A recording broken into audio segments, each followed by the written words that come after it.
Oke, Bismillahirrahmanirrahim. Assalamualaikum warahmatullahi wabarakatuh.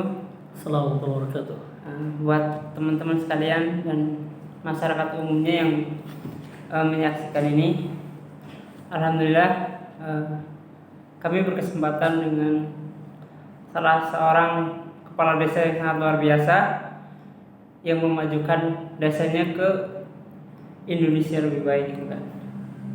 Dia sangat terkenal. Siapa sih yang nggak kenal sosok beliau, gitu kan? Beliau adalah seorang ustadz. Tidak hanya sebagai kepala desa, dia juga seorang ustadz. Ini yang sangat luar biasa membedakan kepala desa yang biasa dengan kepala desa yang lainnya. Beliau adalah Ustadz Lukmanul Hakim, Ustadz. Gimana Ustadz, sehat? Alhamdulillah sehat.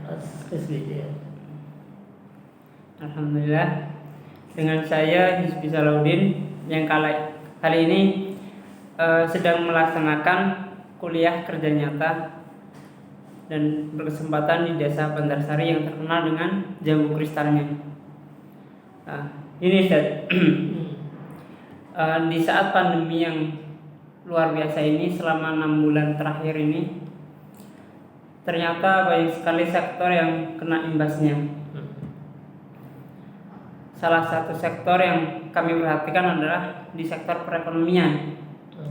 Karena kami dari mahasiswa ekonomi syariah akan melihat dari sisi aspek perekonomiannya. Kemudian dari desa Bantarsari sendiri gimana nih Ustaz? Sebelum rencana BUMDes berjalan, itu kan sebelum adanya COVID-19 ya Ustaz. Kemudian COVID-19 ini menyerang, datang gitu. Tahapan-tahapan atau rencana apa yang akan dilaksanakan oleh Desa Bantarsari untuk mengantisipasi COVID-19 ini, Ustaz? Tafadhol. Iya, baik. Assalamualaikum warahmatullahi wabarakatuh. Waalaikumsalam. Saya Lukmanul Hakim, Kepala Desa Bantarsari, menyampaikan terima kasih pada Kang Hizbi, mahasiswa UIK yang bersedia untuk berkunjung dan ber-KKN ya di Desa Bantarsari. Tentunya ini sebuah kehormatan buat kami di Desa Bantarsari, menjadi rujukan agar terus bisa berbagi begitu ya dengan apa yang pernah kami lakukan, apalagi terkait dengan kondisi bangsa Indonesia secara umum bahkan dunia. Pandemi COVID ini berpengaruh terhadap seluruh sendi-sendi kehidupan masyarakat. Di Desa Bantarsari khususnya, bahwa Desa Bantarsari ketika pandemi COVID-19 kami membentuk namanya gugus tugas di desa maupun di tingkat RW begitulah, yang kemudian kita bergerak dari sisi penanganan pencegahan, baik itu melakukan lokal lockdown di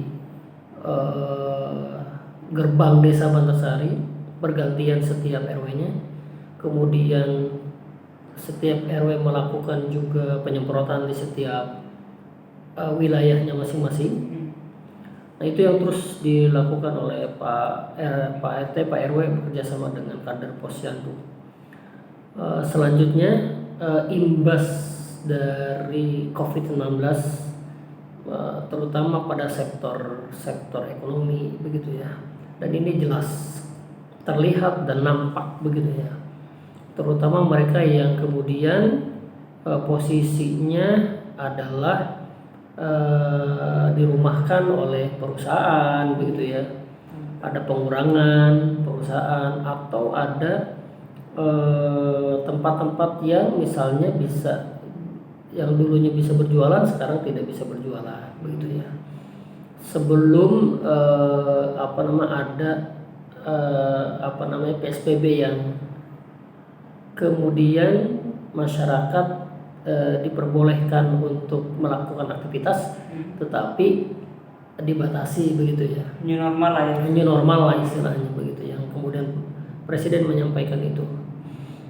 Nah, untuk di Bantarsari sesungguhnya sebagian besar karena adalah pertanian begitu ya, ini tidak terlalu terdampak ya. Yang terdampaknya adalah arus transportasi keluar, misalnya begini, pengiriman barang begitu ya. Nah, karena kami ini adalah banyaknya basis pertanian, ya pertanyaannya adalah jambu kristal. Nah, justru jambu kristal ini diminati oleh orang-orang yang yang terkena dengan pandemi COVID-19 atau terkena positif COVID begitu ya. Karena jambu kristal penuh dengan kandungan vitamin C yang luar biasa begitu ya.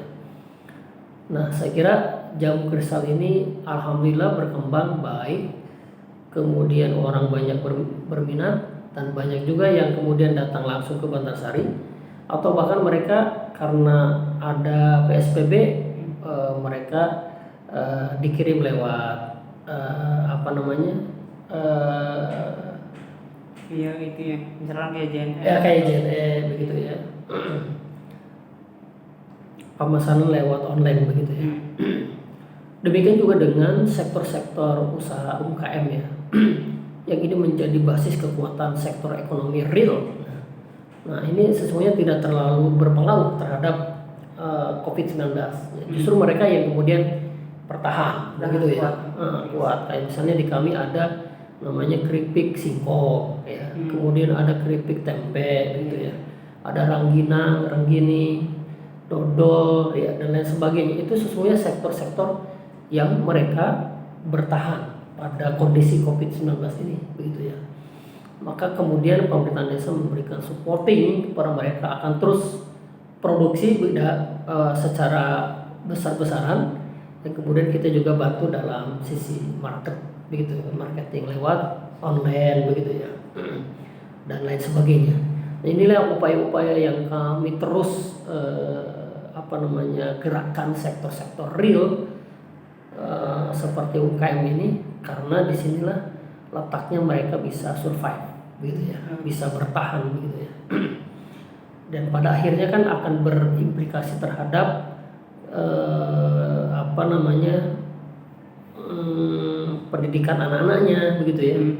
Kemudian juga untuk kebutuhan keluarga ya, dan lain sebagainya begitu ya. Kemudian ada beberapa masyarakat yang kemudian terdampak COVID-19, tadi ada yang kerja di luar gitu ya, dan lain sebagainya. Pemerintah pusat, pemerintah daerah dalam hal ini memberikan bantuan ya, itu yang disebut dengan bansos, yang di awal-awal agak sedikit kisruh begitu ya, rame-rame gitu rame-rame ya, protes segala macam ya, hampir merata di mana-mana begitu ya. Kok saya nggak dapat iya gitu, ingin semuanya dapat gitu. gitu. Mungkin ya pemerintah terbatas gitu ya, memberikan bantuan. Nah, pada akhirnya kan yang keluar adalah nama-nama yang mungkin secara ekonomi mereka udah naik ya, atau mungkin masih ada yang masih di bawah. Juga kemudian ada data yang masyarakat yang sudah meninggal dunia. Ini kan data dari Kementerian Sosial yang datanya belum diupdate. Sementara waktu itu kami diminta untuk menyerahkan data terbaru ya, kita serahkan. Cuman kemudian balik lagi ke kami, datanya data yang lama gitu. Ini yang kemudian menjadi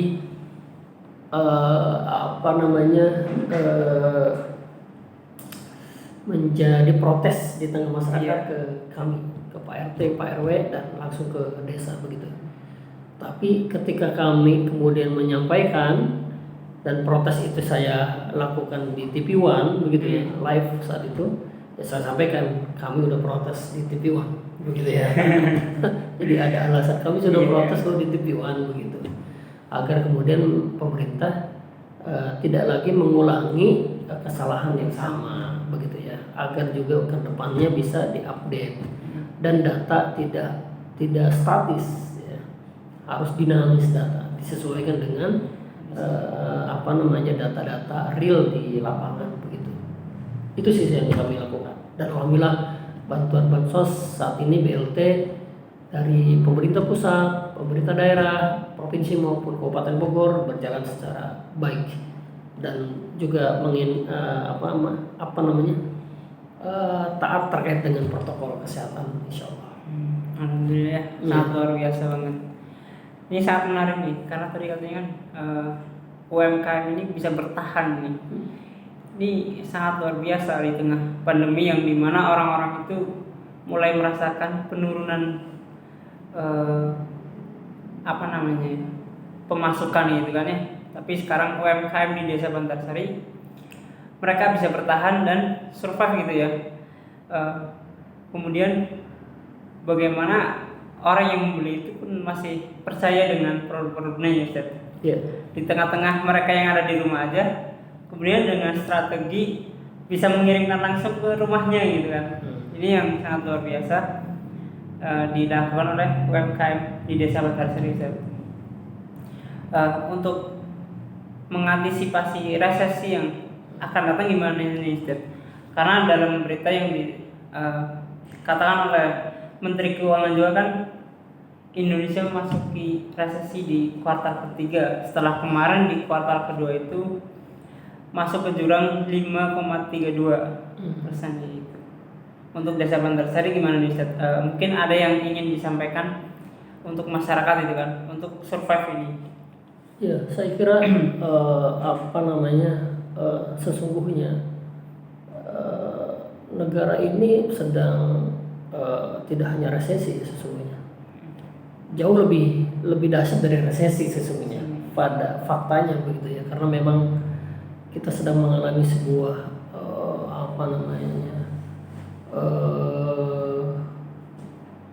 penurunan keuangan yang cukup dahsyat ditambah dengan hutang kita yang jauh lebih sepertinya ini kan ujian yang berat bagi pemerintah begitu ya, terutama pemerintah pusat begitu ya, dan ini akan berimplikasi juga terkait dengan pemerintahan daerah ya, termasuk desa gitu kan, karena pemerintah pusat memberikan bantuan yang disebut dengan DD, dana desa gitu ya. Apakah kemudian di tahun 2021 ini dana desa itu masih tetap digelontorkan ke desa atau seperti apa begitu ya, kita tinggal nunggu nanti saja begitu ya. Dan kita amat sangat berharap sesungguhnya resesi ini atau lebih dahsyat dari resesi itu bisa tidak berlangsung lama begitu ya. Harapan kita sebagai anak bangsa ingin bagaimana kemudian kehidupan di masyarakat ingin berjalan seperti biasa begitu ya. Tapi kan tidak selalu begitu ya. Ada kan roda kehidupan kan begitu. Tinggal bagaimana kemudian kita bisa survive dengan potensi yang ada di sekitar kita. Nah, ini penting. Saya kira kalau kemudian sejak awal dulu pemerintah punya perhatian serius terkait dengan basis ekonomi mikro itu dikuatkan, saya kira digenjot, saya kira akan bertahan apapun itu kondisi yang terjadi begitu ya. Dan saya punya optimisme begitu untuk Bantarsari, insya Allah mereka bisa survive dengan UKM-nya begitu ya, dengan potensi yang dimilikinya begitu ya. Mereka mungkin tidak mengerti apa itu resesi begitu, tapi tetap saja mereka bergerak begitu ya. Asal bagaimana anak istri saya bisa makan, iya begitu ya. Yang harus menjadi perhatian hari ini adalah sesungguhnya sekolah. Nah, ya kan, karena sekolah ditutup, belum bisa dibuka. Sementara orang tua keluhannya adalah bagaimana sekolah ini bisa berjalan karena mereka punya kekurangan, belum bisa ngajarin anaknya di rumah. Iya, ditambah lagi dengan pakai kuota segala macam gitu ya. Ini akan harus jadi perhatian kita ke depan. Saya khawatir nanti kalau kemudian pendidikan tidak menjadi perhatian begitu ya, ini akan ada loss generasi begitu. Ini yang kita khawatirkan begitu ya, dan mudah-mudahan tidak terjadi begitu ya, karena kita akan 2030 akan menghadapi bonus demografis yang kemudian usia produktif jauh lebih banyak begitu. Saya khawatir usia produktifnya nanti banyak tapi tidak ada yang berkualitas. Itu bukan bonus namanya. Bukan bonus namanya. Gitu. Bukan bonus namanya, apa sebaliknya itu. Sangat prihatin banget dari bangsa yang baru-baru itu nanti sangat luar biasa. Iya. Masya Jangan Allah. sampai. Jangan sampai lah. Saya sangat berharap sekali kita harus punya optimisme begitu ya, bahwa rakyat Indonesia sesungguhnya punya jiwa patriotisme yang tinggi. Mereka bisa survive sesungguhnya ketika para pemimpinnya mau menggerakkan gitu ya, mau memberikan semangat begitu ya, untuk bisa bangkit mereka. Saya punya keyakinan itu. Mungkin dari sektor-sektor yang lebih besar mungkin gitu ya, akan mengalami resesi yang jauh lebih berat begitu ya, dan kami nggak mengerti lah, itu urusannya di atas lah gitu ya. Tapi kami punya harapan agar kemudian sektor-sektor real itu bisa diberikan supporting yang cukup begitu ya oleh pemerintah pusat. Nah, berarti yang menjadi fokus itu seperti yang tadi yang saya pernah itu kan mengenjot teman-teman UKM, kita dorong, kita kasih support gitu kan. Bukan malah produk-produk dari luar dimasukkan gitu ya. Iya. Jadi produk dalam negeri dengan situasi pandemi seperti ini, mereka lah yang harus kita optimalkan gitu. Betul, ya. Saya sepakat. Jadi cinta produk dalam negeri bukan sebatas simbol lipstick, tapi adalah sebuah kenyataan. Begitulah. Iya, kita kan harus bangga dengan produk sendiri. Kita misalnya punya produk batik, nah kita harus bangga dengan batik. 2 Oktober adalah Hari Batik Nasional. Itu digenjot tuh sektor itu, gitu kan. Kemudian produk-produk dalam negeri kita tidak kalah jauh lah dengan produk-produk Asia. Iya. Kalau kemudian kita punya keberpihakan aja kepada rakyat kecil ya, saya kira selesai deh sebenarnya gitu ya. Ya kalau para pemimpin di sana kan benar-benar memperhatikan rakyatnya gitu kan ya, bukan hanya memperhatikan dirinya sendiri kan gitu. Contohnya misalnya kemarin karena sektor misalnya tukang jahit ya, kan lumayan kalau kemudian orang nggak ada yang ngejahit karena faktornya memang pandemi gitu ya, konvensi menurun pasti menurun gitu ya. Nah kita berdayakan mereka dengan menjahit masker. Kita berikan alih ke masker ya. Iya, mereka menjahit, kan ada pekerjaan tuh begitu ya. Kita berikan tuh pekerjaan kepada mereka dan mereka senang sekali. Wah, makasih gitu ya. Nah, hal-hal kayak gitu itu kan kecil, tapi justru itu memberikan keberkahan lah buat mereka gitu.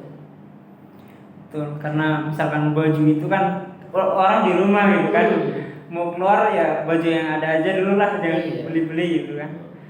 Karena masker ini udah menjadi kebutuhan utama nih. Betul. Ketika kita keluar udah diwajibkan memakai masker. Betul sekali jika dari dari penjahit ke masker ini sangat luar biasa. Iya, jadi kami di pemerintahan Desa Bantarsari amat sangat berharap bahwa pandemi ini cepat diatasi gitu ya, dengan seluruh kekuatan yang dimiliki oleh bangsa ini begitu ya, dan semuanya bukan jadi penonton, jadi pemain semuanya untuk bergerak begitu.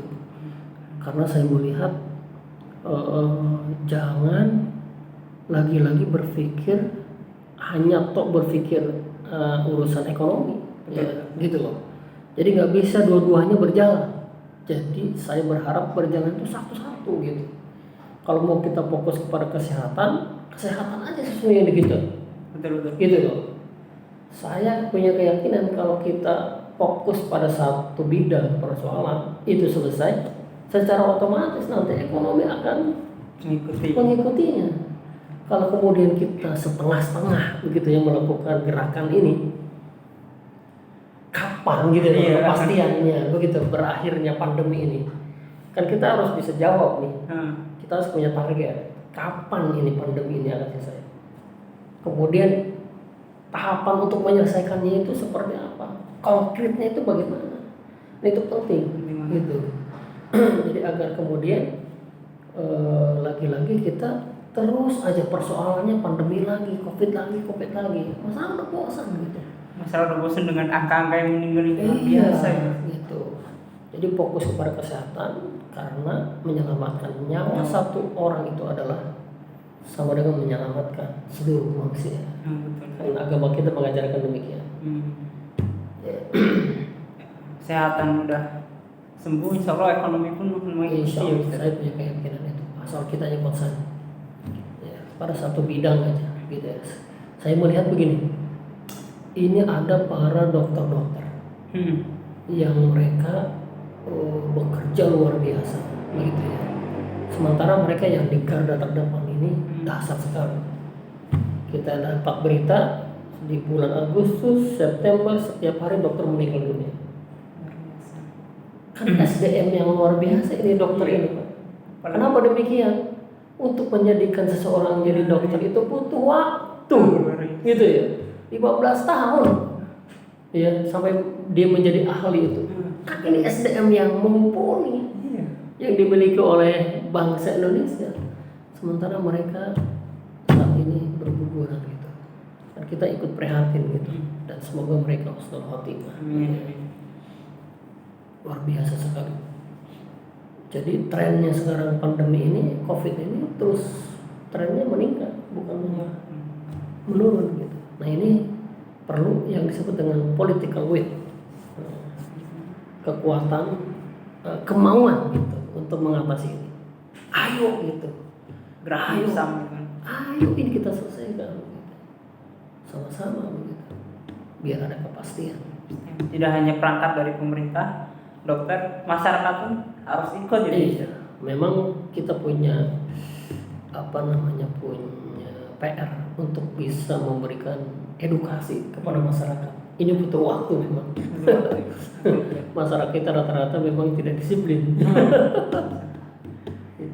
Tapi dia kembali gitu. Masyarakat kita acuh gitu ya. Nah ini PR kami begitu untuk mengedukasi masyarakat agar punya concern gitu ya. Begitu. Sangat luar biasa ya. Jadi pesannya adalah untuk menjaga kita sebagai sektor ekonomi, dari pemerintah itu harus mengenjot lagi di sistem kesehatannya, dirampungkan terlebih dahulu ya Ustaz ya. Harus dipastikan semua itu udah nggak ada orang yang terjangkit COVID-19. Amin. Insya Allah perekonomian akan pulih seperti semula lagi dan kita akan mendapatkan surplus seperti itu ya Ustaz ya. Iya. Mungkin itu aja sih dari kami ya, wawancara di hari ini. Semoga kesehatan cepat pulih, semua orang sehat selalu, kemudian masyarakat menjadi orang yang memberdayakan orang lain juga gitu ya. Dari saya sekian, mungkin ada yang ingin disampaikan terakhir Ustaz? Iya. Closing statement saya adalah pertama, kita sebagai anak bangsa harus punya tanggung jawab untuk kemudian menyelamatkan negeri ini dari berbagai sektor begitu ya. Salah satu di antara sektor yang kita hadapi adalah kesehatan begitu ya. Ini bukan kewajiban pemerintah saja, tapi adalah kewajiban kita. Ayo kita sama-sama untuk menjaga diri kita masing-masing, keluarga kita dan masyarakat kita yang terdekat. Kehadiran kita harus memberikan manfaat besar terhadap orang lain, begitu ya. Kemudian yang kedua, kita harus terlibat aktif dalam proses apapun, gitu ya. Apalagi saat seperti ini. jangan jadi penonton, harus jadi pemain. Kalau ada saudara kita yang terkena pandemi COVID, kita harus lebih dulu di garda terdepan untuk membantu mereka. Nah ini penting ya. Kita punya keyakinan COVID ini adalah rentetan bagaimana Allah sedang menguji kita, begitu ya. Kita punya keyakinan satu saat nanti COVID ini akan berakhir, begitu. Insya Allah begitu ya. Asal kita punya keyakinan yang sama, punya optimisme bahwa semua masalah itu akan ada solusinya, begitu ya. Saya punya keyakinan itu, tapi bagaimana kita menumbuhkan semangat ini kepada masyarakat kita. Ayo, negeri ini adalah milik kita semuanya. Demikian. Oke, terima kasih Ustaz. Semoga Ustaz sehat selalu ya Ustaz. Amin amin. Panjang umur perjuangan. Amin, insya Allah. Sekian dari saya, Hizbi Salahuddin. Assalamualaikum warahmatullahi wabarakatuh. Assalamualaikum warahmatullahi wabarakatuh.